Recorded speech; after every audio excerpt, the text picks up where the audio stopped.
Hi guys, welcome to the Neha Sharma show. Guys, मैं आपको बताना चाहती हूँ कि आज एक नहीं 2 एपिसोड्स आए हैं, इसलिए अगर अभी तक आपने पिछला एपिसोड नहीं देखा तो पहले उसे देख लीजिए।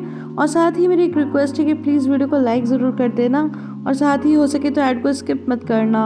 और इसके साथ ही अगर अभी तक आपने चैनल को सब्सक्राइब नहीं किया है तो प्लीज़ चैनल को भी सब्सक्राइब कर लीजिए and hit the bell icon so that आपको वीडियो की नोटिफिकेशन मिलती रहे और मुझे नई वीडियो लाने की मोटिवेशन। एपिसोड की शुरुआत में हम देखते हैं मिसेस हतीजे और बाहर बस का वेट करते हैं और तभी मिसेस हतीजे कहती हैं कि बच्चे तो बहुत खुश हैं और डोरुक एक्साइटेड है अपने सेलिब्रेशन के लिए। तो फिर वो कहती है कि अरे उसे तो रोका जा सकता है, बच्चे तो जिद करते रहते हैं, सब में तो बहुत पैसे खर्च होते हैं। लेकिन मिसेस हतीजे कहती है कि अब तुम हर बात पर ये मत कहो कि ये महंगा है वो महंगा है, बच्चों को भी थोड़ा एंजॉय करने दो, उनके पापा के पैसे हैं तो उनसे वो कुछ दिन खुश क्यों ना रहे। थोड़ी देर में बस आ जाती है और वो लोग बस में बैठकर जाने लगते हैं और तभी मिसेस हतीजे कहती है कि बेटा मैं तुमसे एक बात कहना चाहती हूँ, बस तुम नाराज मत हो ना। अगर तुम सार्प के साथ रहना चाहती हो तो तुम उसके साथ रहो, तुम लोगों की परवाह मत करो कि वो लोग क्या कहेंगे क्या सोचेंगे। तुम्हें किसी की भी परवाह करने की जरूरत नहीं है, सबकी अपनी अपनी लाइफ होती है और उसकी अपनी अपनी स्टोरी होती है। पर गाइस मुझे लगता है कि मिसेस हतीजे अभी तक बाहर को समझ नहीं पाई। तो एनीवेज यही सब बोलते बोलते वो इमोशनल हो जाती हैं और उन्हें इस तरह इमोशनल होकर देखते हुए बाहर उनके कंधे पर अपना सर रख लेती है। नेक्स्ट सीन में हम देखते हैं कि एक आदमी आरिफ से मिलने आता है और उसे अपना विजिटिंग कार्ड देते हुए कहता है कि मैं तुम्हारी कॉल का वेट करूंगा। तो आरिफ कहता है कि हाँ ठीक है, मैं आपको कॉल करूंगा। और उसके जाने के बाद मिस्टर यूसुफ उससे पूछते हैं कि ये आदमी कौन है। तो वो कहता है कि अब्बास भाई को जानते हो ना। तो वो कहते हैं कि वही अफ्रीकन लड़के। तो कहते हैं कि हाँ ये उनका दोस्त है, इन्हीं लोगों ने मिस्टर अनवर को रिकमेंड किया था इन्हें, तो इसीलिए ऑर्डर लेने आए। तो फिर इसके बाद मिस्टर यूसुफ कहते हैं कि आरिफ जरा मुझे गाड़ी की चाबी देना, मुझे एक काम से बाहर जाना है। तो आरिफ बोलता है कि गाड़ी नहीं है। तो कहते हैं गाड़ी नहीं है मतलब? तो कहता है कि गाड़ी तो मैंने बेच दी ना। तो मिस्टर यूसुफ कहते हैं कि हाँ हम तो यहाँ पे मूर्ख हैं, पिता थोड़ी हैं। और फिर गुस्से में इसी तरह बड़बड़ाते हुए वहाँ से चले जाते हैं। अब नेक्स्ट सीन में हम देखते हैं कि मिस्टर अनवर एक आदमी का मेजरमेंट ले रहे होते हैं और कहते हैं कि पता है मैंने कितना मिस किया ये टेलरिंग का जॉब। तो कहते हैं कि हमने भी आपको बहुत मिस किया। इतने में शीरीन भी वहाँ आ जाती है और बातों बातों में वो आदमी पूछता है कि मैं आपसे एक बात पूछना चाह रहा था कि काफी दिनों से एक आदमी आपके घर में रह रहा है, वो आदमी कौन है? मिस्टर अनवर बोलते हैं अरे हाँ वो तो मेरा जमाई है, मेरी बड़ी बेटी का पति है। तो फिर वो आदमी कहता है बड़ी बेटी का पति, बाहर का पति? लेकिन आपने तो कहा था कि बाहर का पति अब नहीं रहा। तो मिस्टर अनवर बोलते हैं कि ये थोड़ा सा कॉम्प्लिकेटेड है। तो फिर थोड़ी देर में वो आदमी कहता है अच्छा तो अब मैं समझ गया, अब कह रहे हैं कि आपने उसकी दूसरी शादी करा दी। अच्छा वैसे भी जो गुजर गया वो थोड़ी वापस आता है। फिर वो बोलते हैं कि हाँ आपने सही समझा, गुजरे हुए लोग कैसे आ सकते हैं। और फिर वो आदमी पूछता है लेकिन इतने टाइम से वो लोग यहाँ क्यों रह रहे हैं, क्या उनके घर में कोई कंस्ट्रक्शन का वर्क चल रहा है? तो वो कहते हैं कि हाँ उनके घर में कंस्ट्रक्शन चल रहा है, बिल्कुल। तो फिर वो आदमी कहता है कि अरे ईश्वर करेगी सब कुछ बढ़िया। और शीरीन ये सब चौंक कर देखती रहती है और फिर वहां से चली जाती है। आरिफ मिस्टर अनवर को भी कॉल करके बताता है तो बेहद खुश होते हैं और फिर वो तलहा से कहता है कि मिस्टर अनवर तो बहुत खुश हुए ये सुन करके। तो वो कहता है कि हाँ मुझे भी बहुत खुशी हो रही है। लेकिन वो कहता है कि क्योंकि ज़ेदा और बाहर तो साथ में उस रेस्टोरेंट में काम करते हैं तो अकेले अकेले मिस्टर अनवर ये सब कैसे करेंगे, हमें उनकी हेल्प करनी होगी। नेक्स्ट सीन में हम देखते हैं कि एमरे कैफे में आता है और एक बुके लेकर आता है। फिर बाहर से कहता है कि अरे तुमने अच्छा वो मेरी बात मान ली और कैश काउंटर भी संभाल लिया। लेकिन वो कहती है कि मुझे ना ये अच्छा नहीं लग रहा, मैं साथ में एक काम करती हूँ, वेटर का काम भी संभाल लेती हूँ, वरना मुझे ऐसा लगेगा कि मैं फ्री में बैठे बैठे पैसे ले रही हूँ।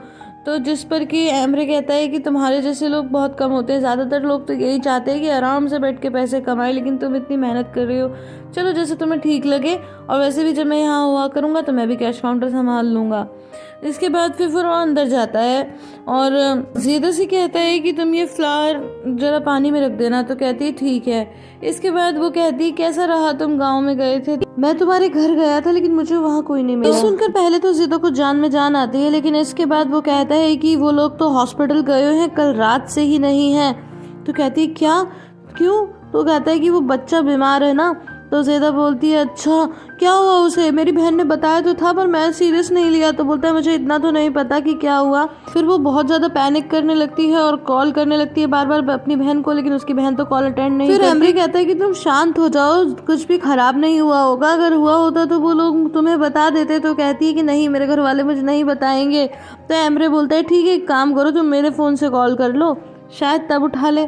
तो फिर वो कॉल करती है और सच में उसकी बहन कॉल उठा लेती है। फिर वो बोलती है कि अब कैसा है, वो मैं पैसे भिजवा रही हूँ, और वो बीच में ही उसकी बहन फ़ोन कट कर देती है।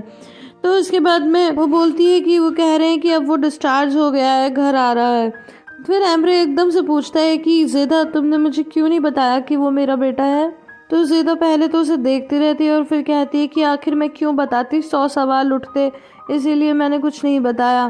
तो एम्ब्रे कहता है कि कोई अपने ही बच्चे को छुपा कर क्यों रखेगा। लेकिन ज़ेदा कहती है कि फिर तुम्हारे मन में भी बहुत से सवाल उठते और मैं किसी का जवाब नहीं देना चाहती थी।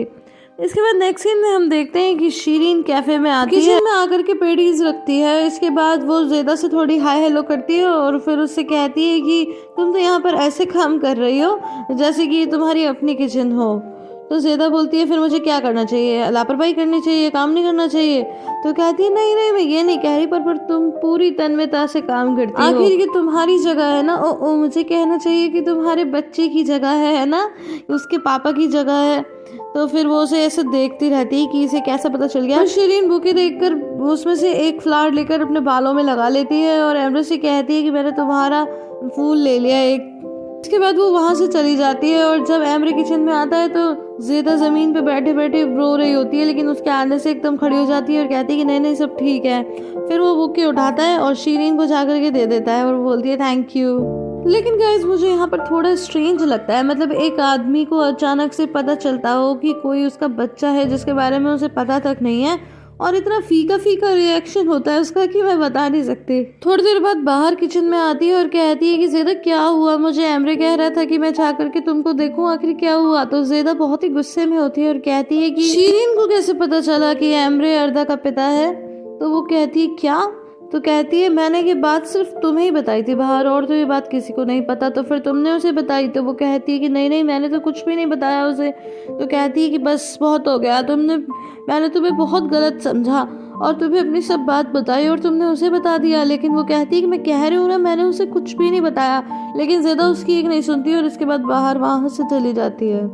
सीन में हम देखते हैं कि सार्प और मुनीर साथ में होते हैं और सार्प पेपर साइन कर चुका होता है। तो मुनीर कहता है कि मुझे बड़ा ही दुख हुआ कि ये सब हुआ आप। तो वो कहता है कोई बात नहीं, और फिर उसका ध्यान एक डिश वॉशर पर जाता है जिसे मुनीर देखता है और पूछता है, लेकिन वो इसके बारे में कुछ नहीं कहता। इसके बाद वो लोग गाड़ी में बैठते हैं। तो कहता है कि अब आप फिर से वहीं पहुंच गए, बिल्कुल पेनीलेस हो चुके हो, मुझे बड़ा दुख हो रहा है।